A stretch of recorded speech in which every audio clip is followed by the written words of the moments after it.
Hi, I'm Diane Marie Collins, and you have entered the DM Zone.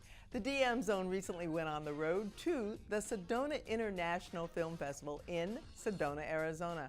We visited with Ed Asner. He was live on stage in Oxymoron, and Richard Dreyfuss in a movie called The Lightkeepers, a wonderful romance set in 1912.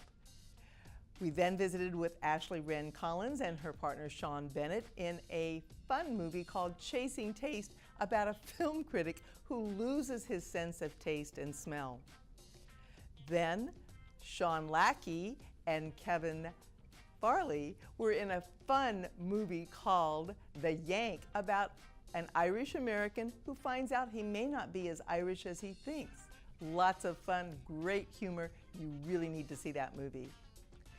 Also, serious topics were covered at the festival: Alzheimer's, water shortage, peace, and immigration reform.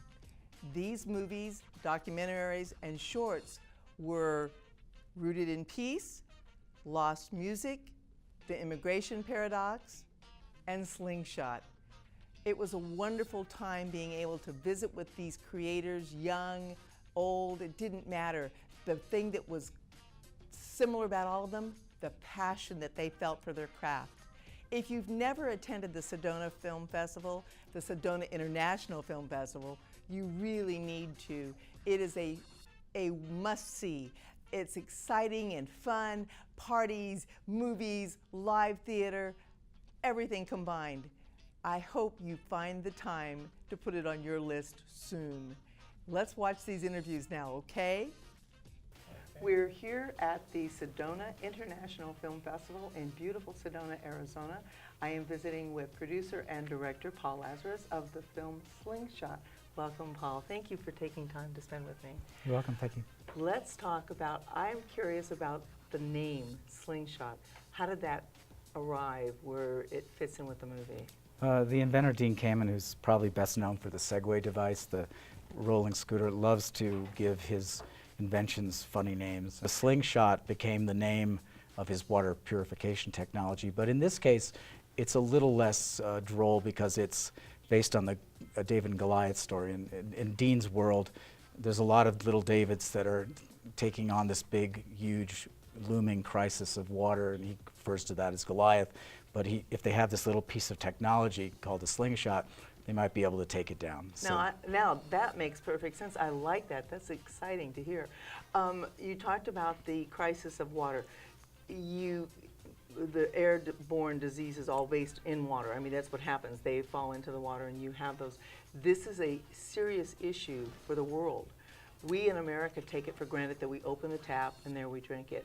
You leave any place out from here and one of the first things they'll tell you, water is potable here, and that's a big selling point. Is this what drew the whole point of telling the story about the water machine? Well, I suppose in the beginning, I've known the inventor for over 30 years, and when he told me he was working on the world's water issues, I thought that was possibly and potentially the biggest thing he'd ever do. So I thought, why not turn a camera on it now and capture the story as it's developing, as opposed to most technological stories are at the end when it's over. And which is strange for me because I'm making a movie where the story's still evolving. We, in fact, just made a few changes to the movie last month because it constantly evolves, this movie. But so I asked him in 2006, I think it was, if we could turn the camera on and try to capture an idea in his head go into reality. But absolutely, the genesis was trying to solve the world's water issues. But as the movie developed, I realized that people are very engaged by human stories, not by technological stories.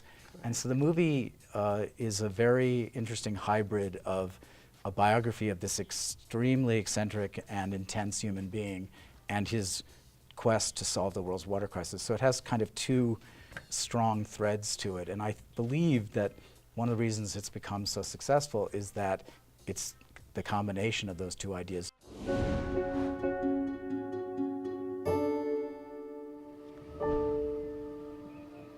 As a kid, I thought, I'm gonna have a house where I can get up in the morning and go downstairs and open up a giant glass wall and take a helicopter out of my house and take off right from my house and go any place I want to go. From a very early age, I both wanted to know more and more about the rules by which this universe of ours operates. And through the world of engineering, I wanted to start applying those rules to create inventions that would give people a better quality of life if those inventions work.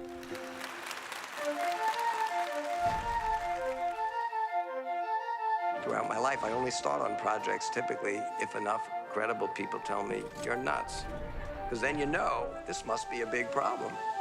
What do inventors do? Inventors look at problems, the same problems everybody else looks at, but see them differently. I like projects where you can't use linear thinking to get from A to B to C to where we are. You have to take a big intellectual leap.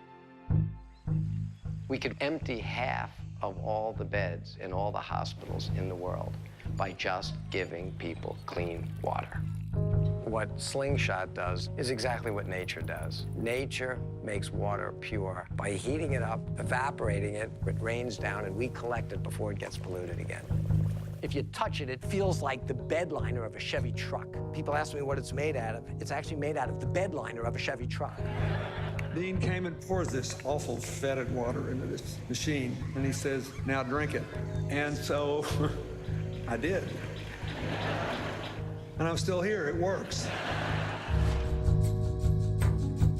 Global organizations work on top-down, government-to-government programs. They don't understand that the 21st century problem needs a 21st century solution. There's a lot to be said for let's minimize risk, let's know what we're doing. But when the currently available solutions are woefully inadequate, we've got to find a totally new approach.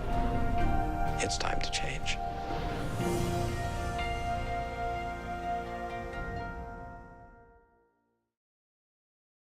What do you hope the film will help move? As you said, you've started getting audiences going.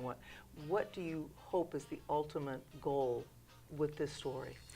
Well, we had three goals, and they were stated over our edit machine, and we tried to adhere to them. The third one was just changing people's attitudes about water in general. Just the notion of what water means, how we use it, where it comes from, how we pay for it.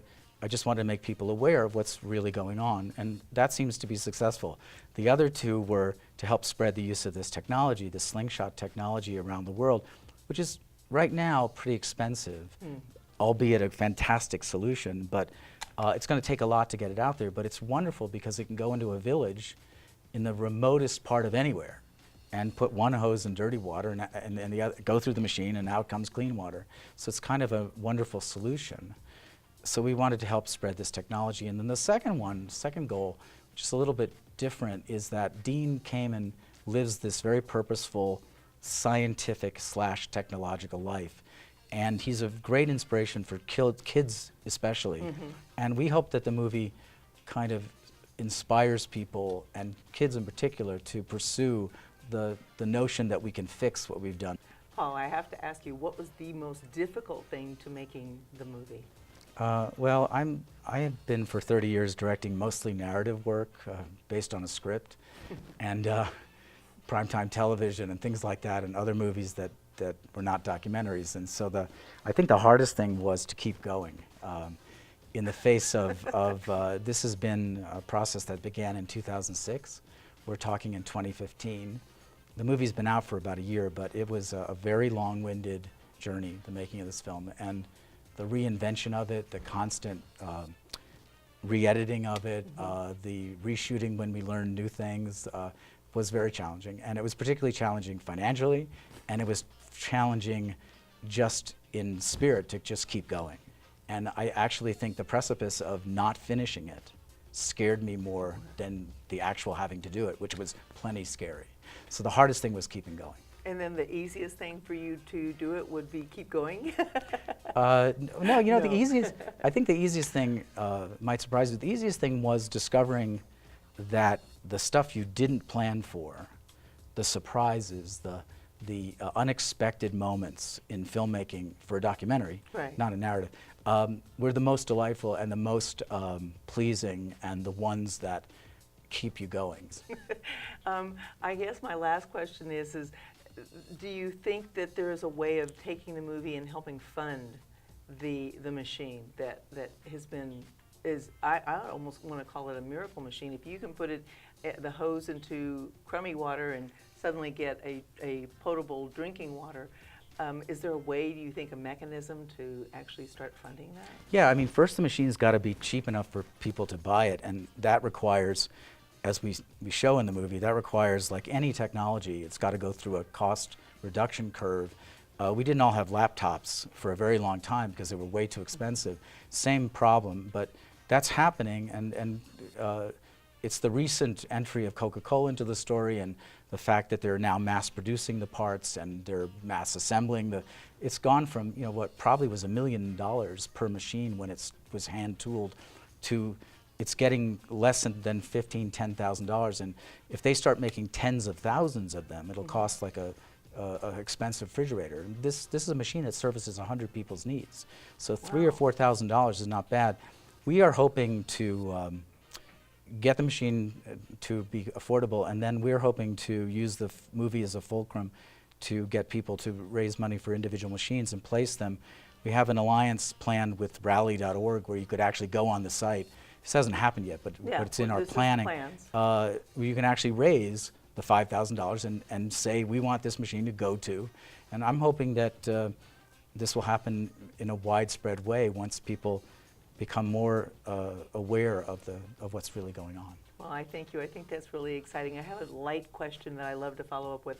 I'm a fourth-generation Arizonan, so are you enjoying your stay? What do you think of Sedona, Arizona? Well, I just spent the last 2 hours hiking the Sugarloaf Loop and the Teacup Trail. Good answer. So I could not be more sold. This is one of the most stunning places I've ever visited, and I feel very fortunate that I got to get up today, and I didn't even know I was going to do that, so I had these very unhikeable shoes, but it didn't matter, and I got pointed to a very nice, a beautiful spot, and it's a gorgeous day, and I went up and I saw what you live with every day, and it's pretty breathtaking. Good, thank you, welcome, and we appreciate you spending time here, and thank you again. And you have been visiting with the producer and director of Slingshot, Paul Lazarus, and thank you. You were at the Sedona International Film Festival. I told you would enjoy those interviews. I had so much fun at the Sedona International Film Festival. And remember, you have been in the DM Zone. Come back soon.